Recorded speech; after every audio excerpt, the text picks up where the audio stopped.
Hello and welcome along to the RTÉ Rugby podcast and a happy new year, our first podcast of 2026 back in our lovely studio. The Christmas decorations are coming down, the Interpros are behind us for now, and we're into the Champions and Challenge Cup. Six Nations is just around the corner. Bernard Jackman is here with me in studio. Gareth Steenson is on the line. Fellas, happy new year. How are we doing? Good, thanks, yeah. Best rugby time of the year. Interpros into Europe, into Six Nations. So, looking forward to it. That's exactly it, Gareth. You know, this time of year, things ramp up. You get the Champions Cup and everything all of a sudden is starting to be viewed through that lens of the Six Nations coming around the corner. It is. It's an opportunity now for boys to put their hands up as well. I suppose you get everyone's excited about Christmas. It's always a busy schedule. But when you come out the other side of the new year, you're very quickly turning around to Europe. You're very quickly finishing off, your league systems. And yeah, people start putting their hands up now for Six Nations selection. So expect the rugby to get really, really interesting over the next few weeks. And it is kind of like we keep talking about the Six Nations, but every half decent performance, all of a sudden you're going, oh, Jesus, is he making a late move for a Six Nations squad? Is this player going to get a chance? Is Andy Farrell going to start looking at, we're going to talk about it a little bit later on. Is he going to start looking at maybe a few more Ulster players, given how they're doing it? It does all just kind of, everything gets lifted. It's probably more relevant than it has been under Farrell's reign, because of obviously the Irish team looked like they needed a little bit of new blood or an injection of energy or something a little bit different. Obviously, November wasn't brilliant. The Six Nations last year wasn't brilliant. It wasn't catastrophic, but there is a sense that Farrell will be more ruthless in terms of his squad selection than he's ever been. He's been so loyal, but he's been loyal to players who have performed for him. Mm-hmm. But I think over the last 12 months, there's certainly question marks around, does it need a little bit of something different? So the performances that some of those Irish players have, fringe Irish qualified players, but not regulars, put in over Christmas against their peers, international peers in some cases, has to be worth more now than ever was. It certainly is. And I'm going to spring this one on you. I don't think it was on the list. Your one rugby wish for 2026 can be absolutely anything. More financial stability in the game. Yeah, I feel for players and coaches who are constantly worried about whether the club can afford to keep them or the club will be in business. And we're 27, 28 years into pro rugby. That's still, for me, the thing I'd love to see fixed. Just a bit more financial stability. 30 years into pro rugby. 30 years pro rugby. 30 years into pro rugby. Steeno, anything for you in 2026? Yeah, back up what Birch says, but again, I'd like to see more of, those big rivalries come back and crowds getting back out there and people getting in the stands and enjoying the game, and getting out and support some good rugby that's being played, and maybe a bit more positivity around the game as well. Like, we're always seeming to be talking it down a little bit, let's get behind the boys when they're out there playing and putting their bodies on the line. So, if we can get out there and support what a good brand or game of rugby we have, that would be great.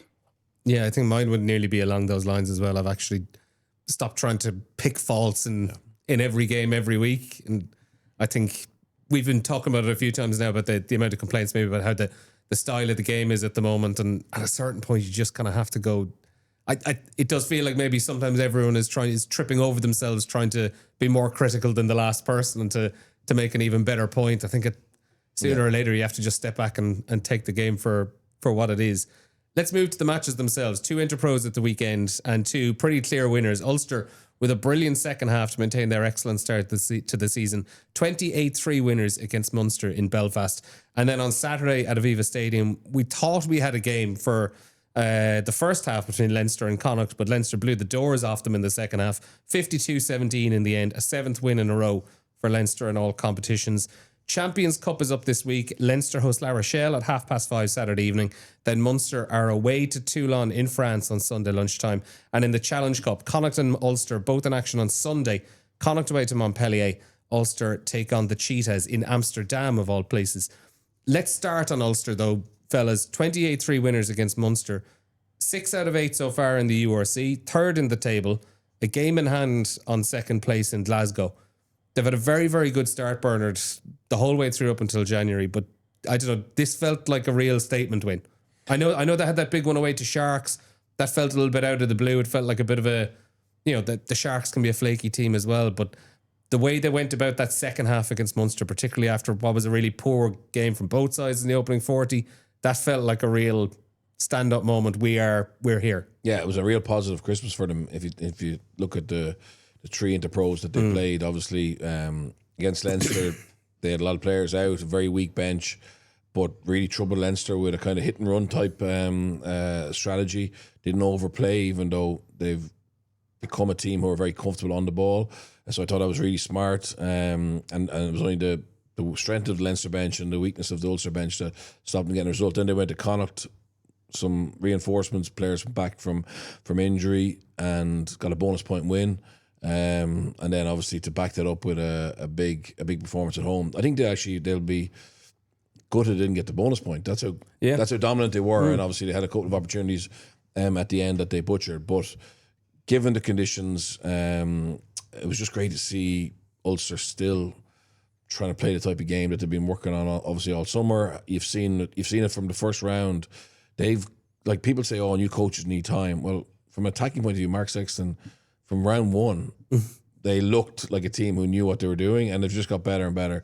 And then obviously players have grown in confidence with some wins, game time, some young lads who maybe aren't mentally scarred from the previous 4, 5 or 6, 7 years of kind of turmoil. And it's all coming together really well. The Ravenhill fans seem to be back on board, and it's a really exciting project. And before we I want to talk to Gareth about rebuild. I'm into rebuilds, right? I'm fascinated by them. I'm a Man United fan, so I've just seen another one fall short. You've seen a lot of rebuilds. Exactly, yeah. And now we got to wait for a new manager and all that stuff. But just looking at what Ulster have done, and it's early days, but certainly the signs are positive. Where Connacht are at, obviously have the man now and Stuart Lancaster, but they obviously aren't clear that it's coming to fruition. Obviously, Kieran Frawley's a good signing, but you wonder how that's going to look and how long it's going to take. And then Munster, after a bright start, hit a few little speed bumps at the moment.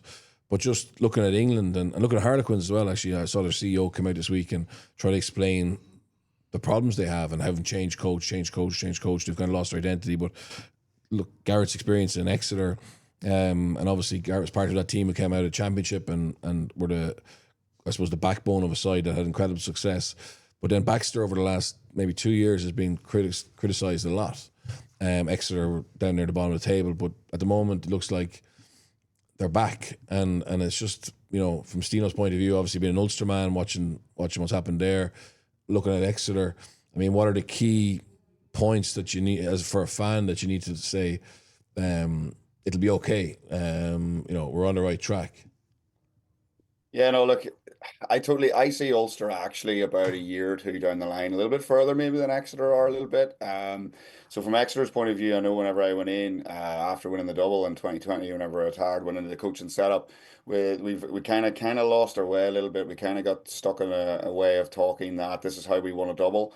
And maybe it was the first time we'd ever really had success with the group that we had. So you have to learn that as well, and that's right across the board. That's coaching staff, everybody. And you have to keep evolving. The best thing I always experienced when I was at Exeter Chiefs was we were always trying to evolve, always trying to push the game forward. I probably felt that was the one stage where at the club we probably kind of sat in our laurels and kind of went, this is why we were successful. And it probably just needed a little bit of revamp. It probably needed a recharge. A couple of new voices coming in. Players obviously would come in different ways. We actually brought a lot of young fellas through, and you talk about the battle scars. They were probably trying to learn in an environment which was used to winning, and people were used to seeing the team win. And it can add to put a lot of pressure from the outside, which an outside noise would have hurt a lot of people. And whenever you're in a coaching group that was used to winning, it's just a matter of hitting the reset button. And it probably needed a couple of new faces, like Dave Walder, as example, coming in there has totally recharged the attack. I know that he's completely changed the calls that have been used for the last 12 years at the club. So straight away, the likes of Henry Slater, you start naming these guys who have probably heard the same messages for many years, is now hearing a different voice. But I know they're not doing anything greatly different. They're just literally going around that, and they're rebuilding a culture that works for the team that's specific to them. And I think if you look at Ulster as an example now, Richie's been in there now coming up in a couple of seasons. Mark's obviously come in there, but they've all kind of worked together previously, so they would all kind of know what they want out of the team. And I would dare say that even towards the end of last year, if you looked at the way Ulster were trying to play, they were trying to almost implement what Mark Sexton wanted to happen. So Mark was probably ahead of the game when he came in. Same thing happened with Dave Walder. Dave Walder kind of came in at the end with extra chiefs at the end of last year. So you're probably seeing 7 to 8 months worth of work. And it's like anything. If boys are playing a brand of rugby they enjoy playing, it really, really adds to it. And I think they're creating a really good culture. The best thing I love about what Ulster are doing is they're sticking to what they play, regardless of what the weather conditions are. Yes, they'll probably play a little tactics here and there, but they're sticking true to it. If they come through results, they come through it. If they don't, it was something we talked a lot about. We were going to go out and we were going to perform, play the way Exeter Chiefs played. And if we come out on the right side of it, because we're enjoying it, we're probably going to play well at it. And I think that's a big thing you're seeing with Ulster currently at the minute. Gareth, are you seeing the public getting on side with it maybe more than they have in previous years as well? Like, you're involved with schools and clubs and stuff like that. Are you seeing a greater buy-in from the general public?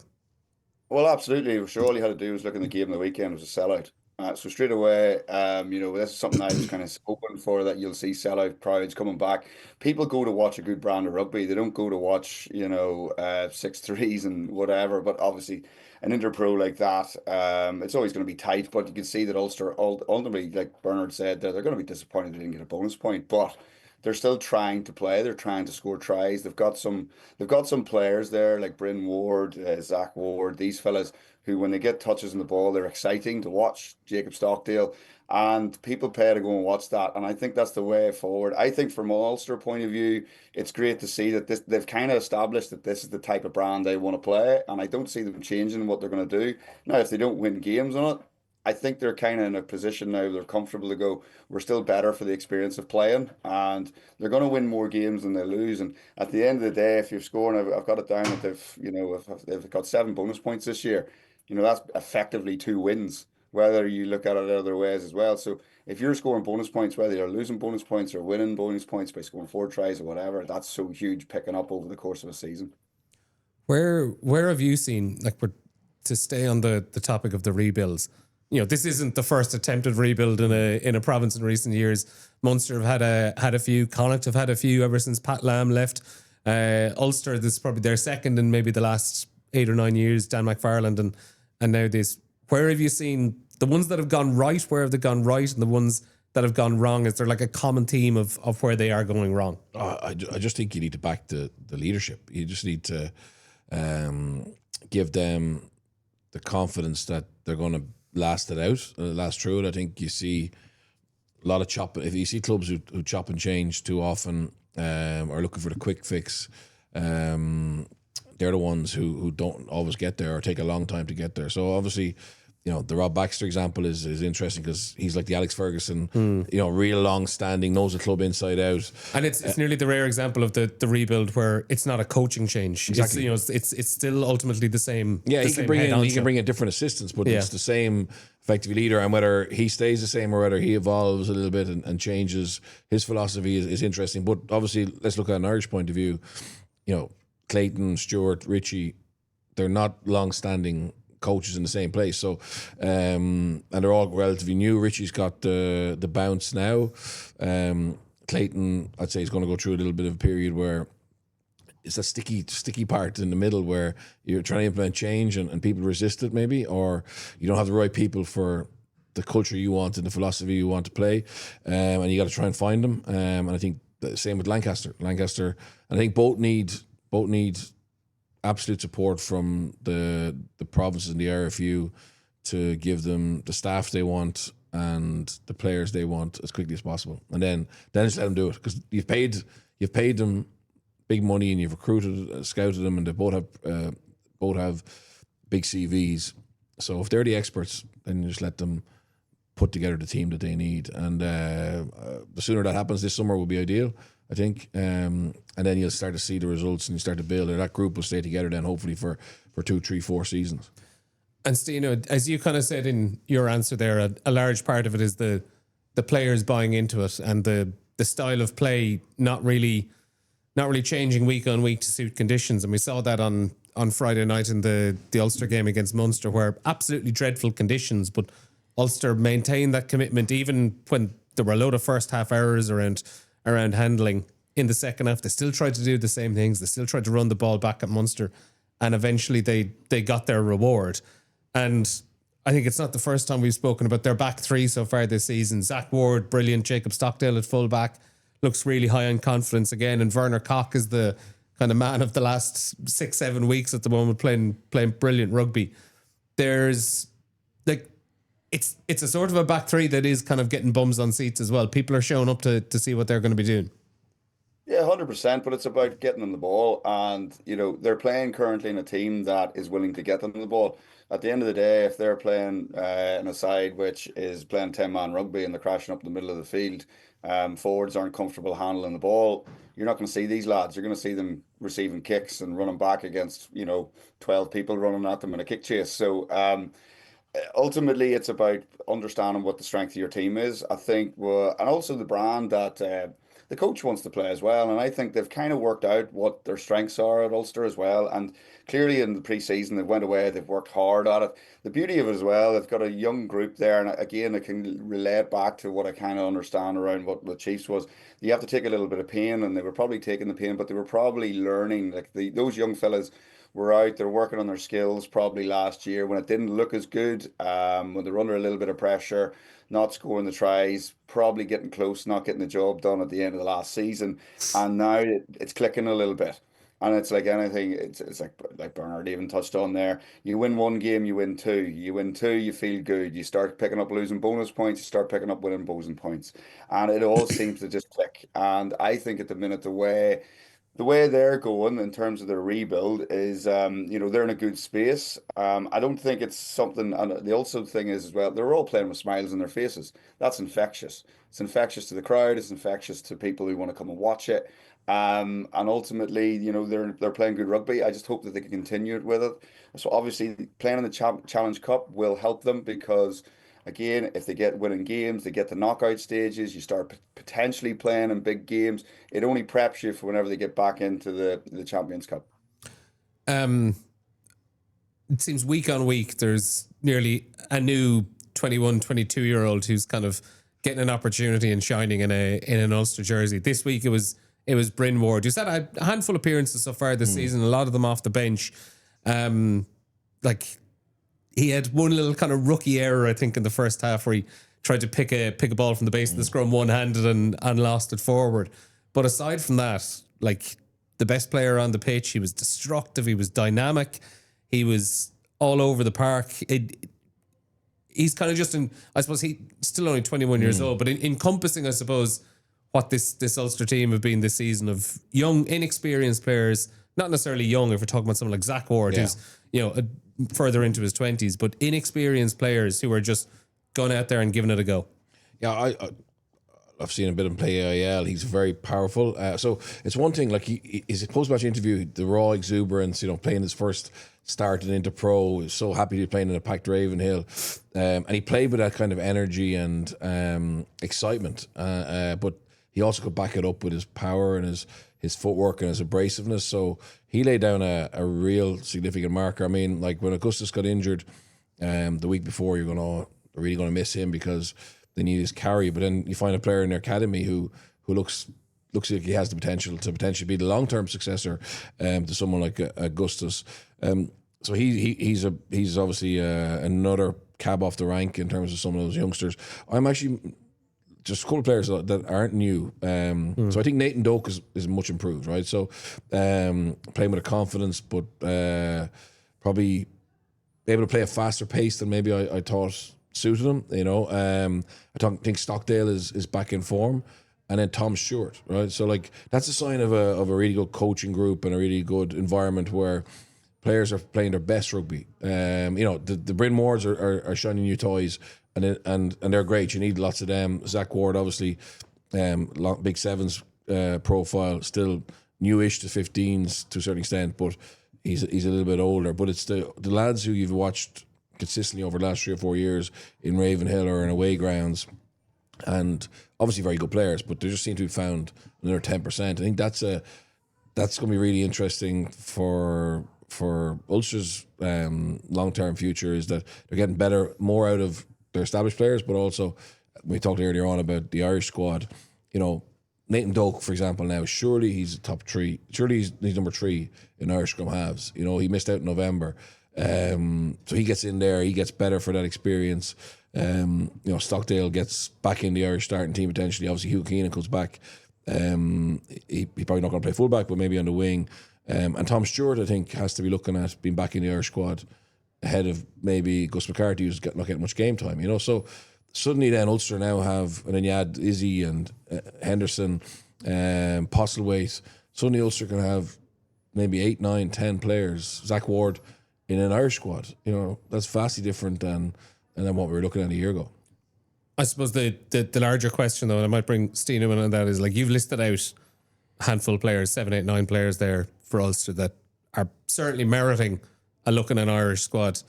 How many are you confident we actually are going to see, not just in an Ireland squad this Six Nations, Gareth, but actually seeing game time?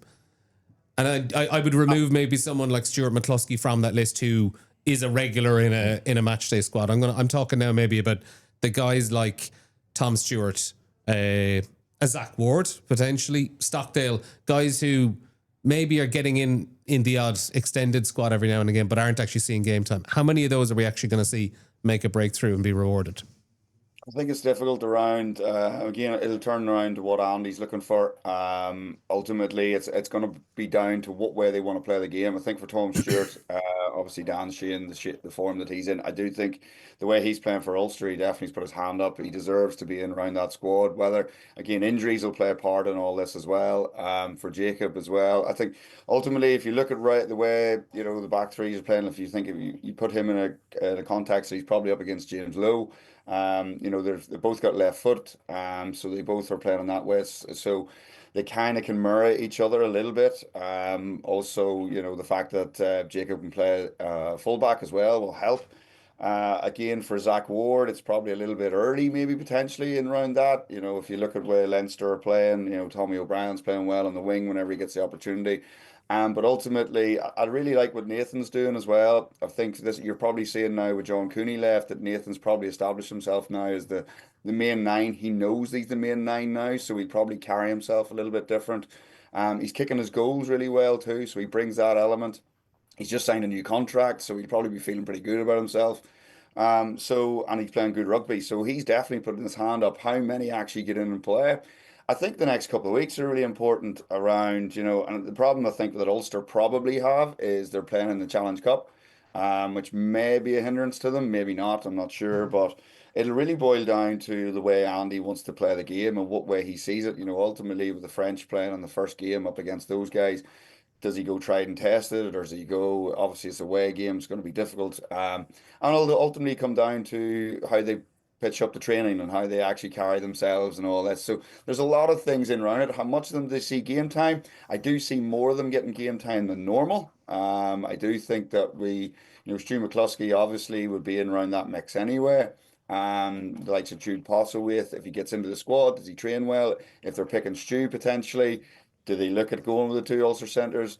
It's difficult to know because again, not knowing what Andy's thinking, but I'd like to say this is probably the best opportunity you've got of seeing a few more Ulster boys potentially getting a run out in this year's Six Nations. Yeah, there's a bigger picture to this. There's some French fans saying, I don't care about getting players in the Irish squad. All I care about is my province. But and as I said, I'm getting ahead of myself here. But just why it's in my mind is effectively if some of those Ulster players can get into the squad, right, and then they can displace the current internationals.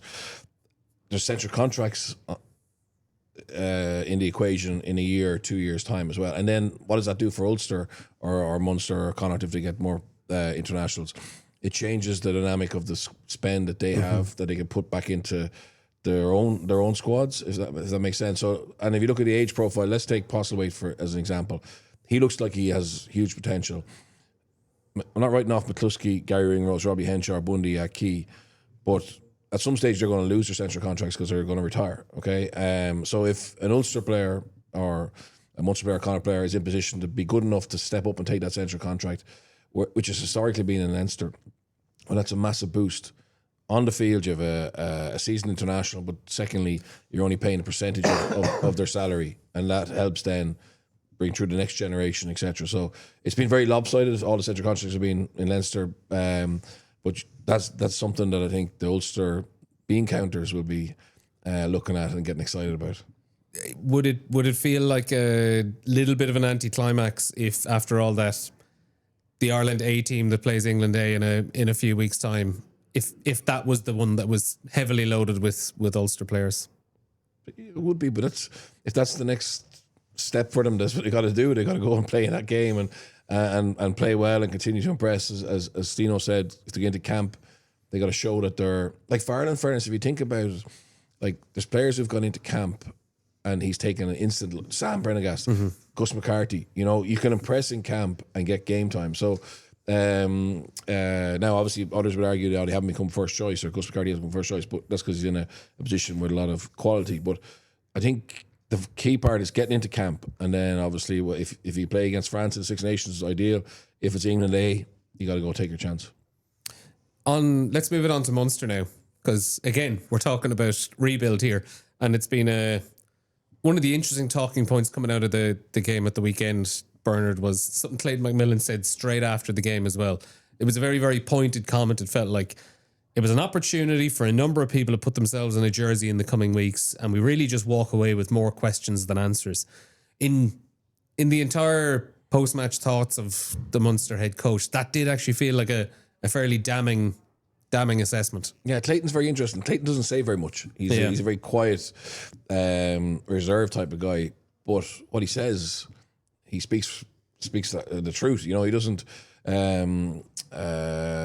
sugarcoat anything. And I think that's the response that was needed after that performance. It was a horrible performance from Munster. I think the fans appreciated more, you know, that the coach isn't trying to tell them something that they know is false. And now the challenge is, can the players step up? You know, I think he's been really good, like Lancaster has, of giving all those full-time players opportunities over the first 6 months. 48 players. Across his first 6 games, 48 players. So he really has. And at the start it was working. And sorry, they were getting wins. The performances were a little bit iffy at times, but Leinster's performance in Croke Park was outstanding. But in general, the performances were a little bit hit and miss. But now I think they've all had a fair crack. Anyone who's been fit, and he's going to have to stop giving game time to players and pick the fellas he can trust. Yeah, and you know, it seems like that's the way they are going to be going moving forward. He hinted that the chopping and changing will probably slow down a little bit. I think that on average, there was a piece in the Independent today that they'd I think it was on average 7 changes week on week so far this season. McMillan said that probably won't be as much going forward. Mike Prendergast elaborated on it as well. He said, I can say that he, being McMillan, said it to the players this morning as well. It's now where we'll start seeing the same team on a more regular basis. At a certain point, do you kind of need to start settling on what your best team is and ultimately make a decision on whether some players are good enough or not? Yeah, no, definitely. I think he's probably in the first little bit. You've got to remember he's come in. He's getting to see the players now on a daily basis, so he's probably seeing a lot more than what they're doing on the field, and how they're actually carrying themselves on a daily basis. He's probably working out what his best 28-30 is, and now he's probably answered all those questions. He's probably went, these are the guys that I can back. These are the guys that whenever we get to the business end of the season, business end of the year, because ultimately Munster really they started pretty well. You know, they're doing okay in the URC now because they've started reasonably well in the mid-table almost. So now you can really hone into it. You know, they're still in a good spot considering, you know, in the Champions Cup, they're still very much in that competition. Now you can really hone into it. Now you understand that you've got your guys back. They're getting ready from, you know, the November series is gone, and now there's guys getting ready for Six Nations. So I think actually now he's probably understood now who, yes, like you said, fellas had an opportunity to put their hands up, maybe missed that opportunity, but he's obviously blooded a lot of guys as well. So at the end of the day, if it comes round to that he needs to call on certain players, he probably can, knowing that they've already played and got minutes under their belt.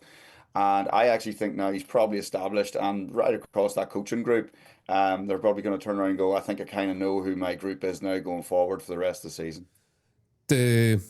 The worrying part maybe over the last couple of months is we've got a fair indication of how Munster look when Craig Casey and Jack Crowley are in the team and how they look when they're not in the team. And they are two very, very different teams. Yeah, and add Ty Byrne to that as well. So take those three out, which they were arrested for international player welfare. They look a bit rudderless, really. Particularly when all three are gone together.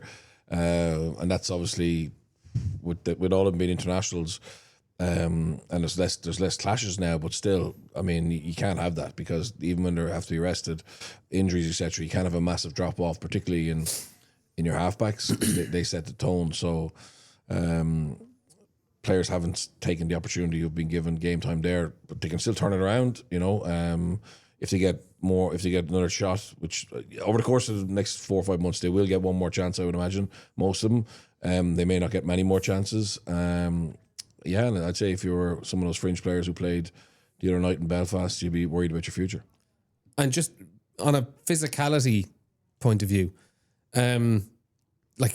Ulster just completely ground them down at the weekend. Would it concern you that we've spoken about this with Munster maybe in the past, where when they come up against very, very powerful teams, they have struggled. If you were to stand the 215s side by side last week, I certainly wouldn't think there's an enormous power difference on the face of it.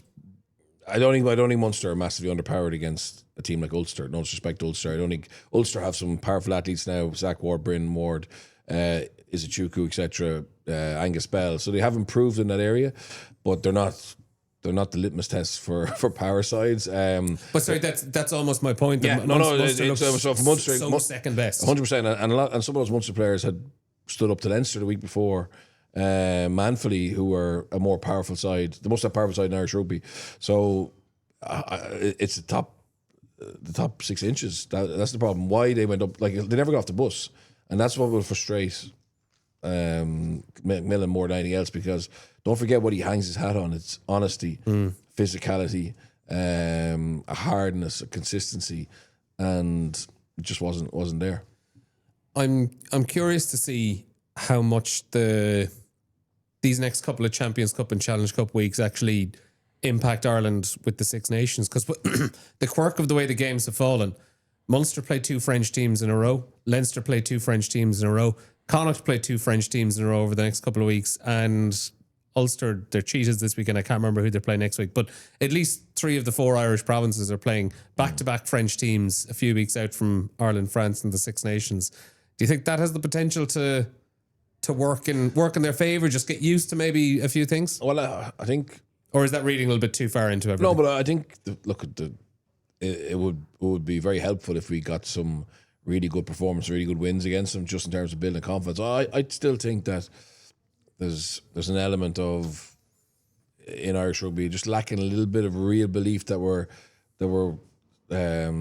world beaters at the moment, or we're setting the way the game is being played, and everyone else is looking at us, which has been the case for periods under Joe Schmidt and under Andy Farrell. I think at the moment we maybe feel we've been left behind a little bit, and so to go and have some big wins in Europe against French opposition will certainly have them bouncing going into camp in a way that maybe they went into November.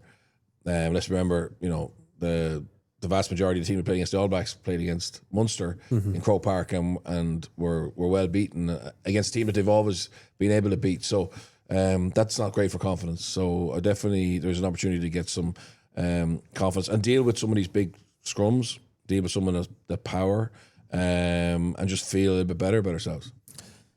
We'll move it on to Leinster, 52-17 winners against Connacht. Steno, from a Leinster perspective, they've had to win a few arm wrestles over the last few weeks, and while those can be brilliant for morale and really, really knit a team together, sometimes a good old blowout win really just does the job, and it felt like that at the weekend for Leinster. It was a nice time to just kind of let the shackles off a little bit. It was, and I think the good thing as well with it was they didn't have it all their own way in the first half as well. So, and obviously then whenever you get a couple of scores, and then whenever those types of games happen, you start seeing intercepts, you start seeing chips coming off, you start seeing things going your way. It does feel good. And then you can just see a team deflate. And many's a time a game can be tight and all of a sudden a couple of scores and then the team's trying to get back at you and you end up running away with a cricket score. So look, they'll be delighted with that. I think it really bodes quite well into going into what'll be a tough game this weekend against La Rochelle. But I honestly think, to get a few scores under their belt, you see some good tries scored. They were scoring off first phase at times as well, which shows that their set piece moves are working. So lots of different things. The phase shape was looking good, like even for Dan Sheehan's first try. Little things that'll give real confidence to the boys.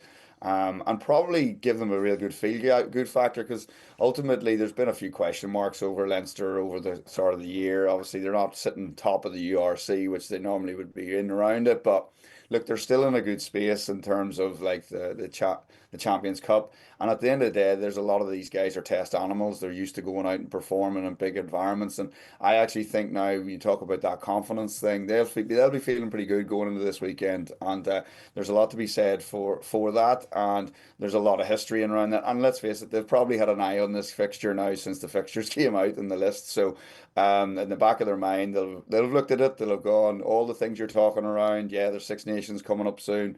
And they'll probably have, earmarking opportunities against certain opposition. So, and obviously you throw in the Ronan O'Gara factor. So there's so many different things around this game, which makes it really exciting. And I think Leinster will be delighted, obviously, to put a big win over, a local rival last week.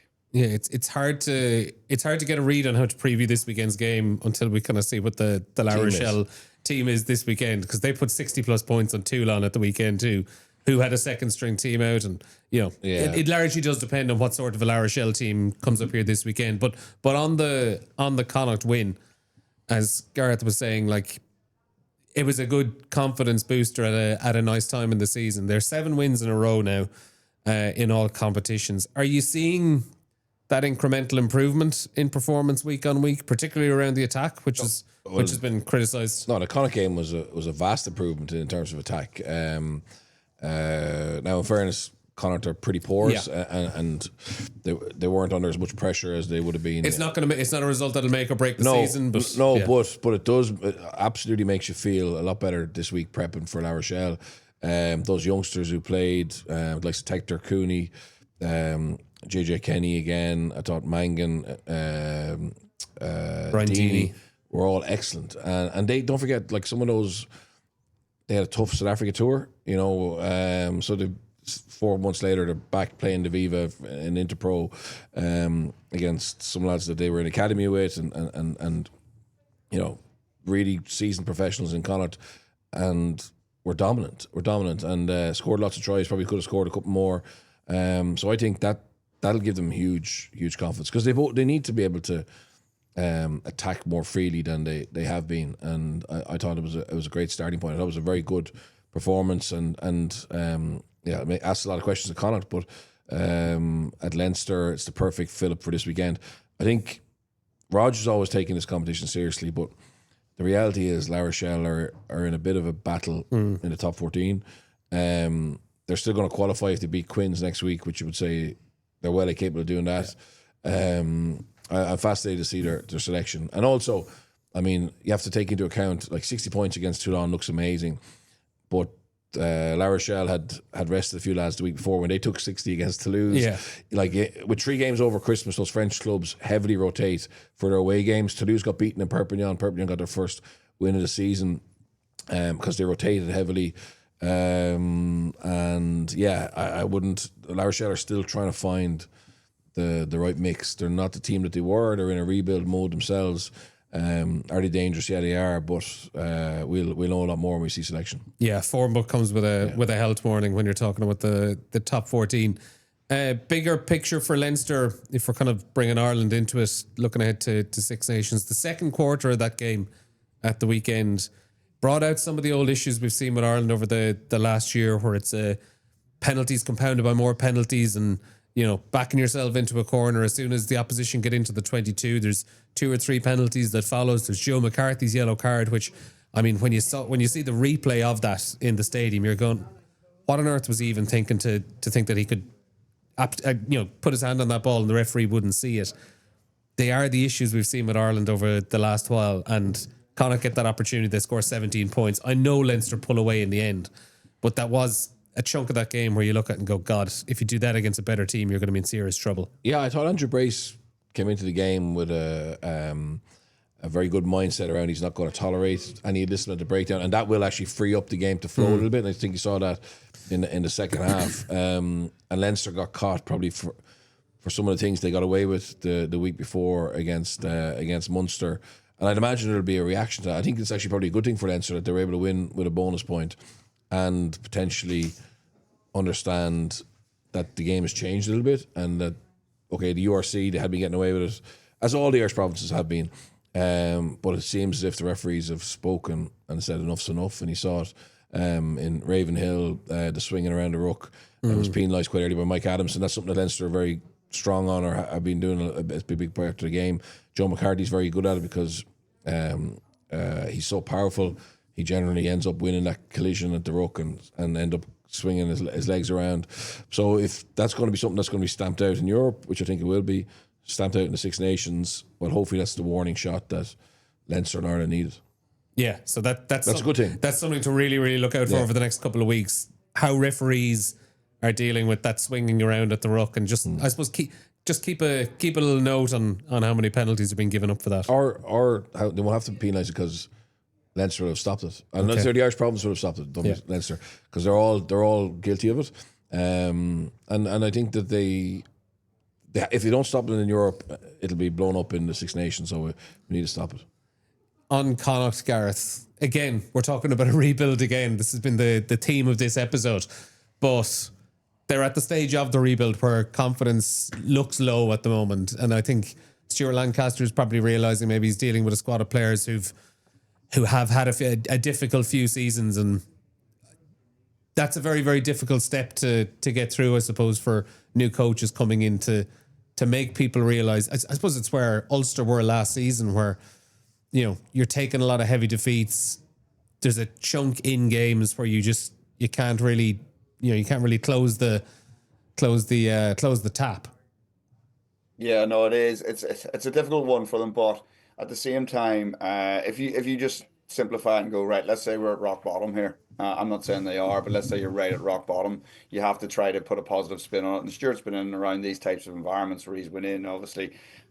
He's been in part of successful teams, and it's probably something for him as well to understand what the group's like. So it's going to take time, like anything. If you put it on where Richie was even a year or so ago. So he's obviously, Stuart's went in now. He's now learning his team. He's working out probably the best way for his team to play. But you're seeing glimpses of it, which look, they've put in some games where they can show that they can hurt teams. Like even at the weekend there, they can show that they can damage a very strong. Basically, it's an Irish outfit. They do probably, I think that with Cian Frawley going is going to be really important. That type of thing just kind of really emphasizes where they want to go. Shows also how they want to play the game potentially moving forward as well. So that would hopefully, you start bringing those types of guys through. You start seeing younger fellas getting an opportunity to play. They're getting minutes under their belt, whatever way you want to put it. So they're probably where they'll be maybe in a year's time. They're going to go into the Challenge Cup. They're still in that competition. So they'll be looking again to go every time they're off to Montpellier, they think this weekend. So they'll be looking at potentially being better for that experience when they come back. Yeah, I think they're at a difficult stage, obviously, but they're still trying to find out what their best team is, what their best way of playing is. And I think actually over the course of time, and it's a bit like we've talked already, if we're given time, guys get more comfortable with what the shape is and stuff, and you start picking up one win maybe if they went over to Montpellier and picked up a losing bonus point, things like that can kind of just be a catalyst for the rest of the season almost. I think it's something we spoke about last week as well, where it's not even a case where one week they look really, really impressive and the next week they look terrible. It's in each game. There's probably a 10-15 minute period where they look like a real top quality outfit.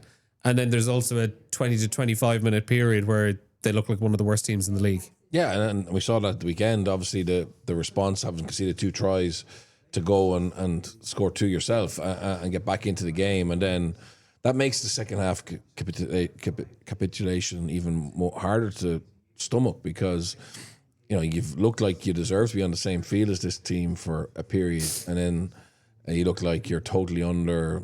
Don't have enough talent, don't have enough fitness, don't have enough speed, don't have enough power to compete, and it can't be like that's not the case. The Connacht aren't as bad as they looked in that second half. And what really disturbed them was a lot of the Leicester-lights who were, looked like they were much more powerful and much more accurate. So I was at the game and live. The last 20 minutes they looked shell shocked. They looked out on their feet. It was worrying. Body language was worrying. It's been difficult. Obviously, losing your home game against Ulster and then going to Dublin is not easy. But it's going to be tough for Lancaster. He will get it right. It's just I don't know how low it'll have to go. Yeah, I think that's nearly the worry, that this isn't the low point, that it could go a little bit lower. And if you think about it, in 2.5 weeks' time, they have the grand opening of their brand new stand. It's essentially the start of the rest of Connacht Rugby's lives in a couple of weeks' time when they open that new stand at Dexcom Stadium. It looks brilliant. Can't wait to get down there and see it all. There's just such a fear in that game against Leinster that it could be a real rude awakening. And it'll be terrible if they lose that, because it'll be Leinster's total B team. The Irish internationals won't be there. Whereas obviously there was Dan Sheehan and Joe McCarthy the other night. That's a must win. That's a must win by hook or by crook. Connacht just need to get through that, because I think that will have a massive impact on the atmosphere in the ground for the rest of the season. Players will have a little bit more belief. And I think Lancaster will be thinking medium, long term. I think park that for the next 3 weeks. It's how do I get this team to be able to beat Leinster on a historic day in Connacht Rugby's history. Yeah, so that's Connacht taking on Montpellier this weekend. And they play Montauban the week after, before that game against Leinster on Saturday the 24th of January, which will be their grand opening of the new stand at Dexcom Stadium. Fellas, we'll leave it there for now. Gareth, thanks a million for joining us. Birch, thanks as always. Again, a reminder, Leinster host La Rochelle at 5:30 on Saturday evening, Munster away to Toulon on Sunday lunchtime, and in the Challenge Cup this weekend, Connacht and Ulster in action, both on Sunday. Connacht away to Montpellier, Ulster taking on the Cheetahs. That game is taking place in Amsterdam. We'll speak to you again soon.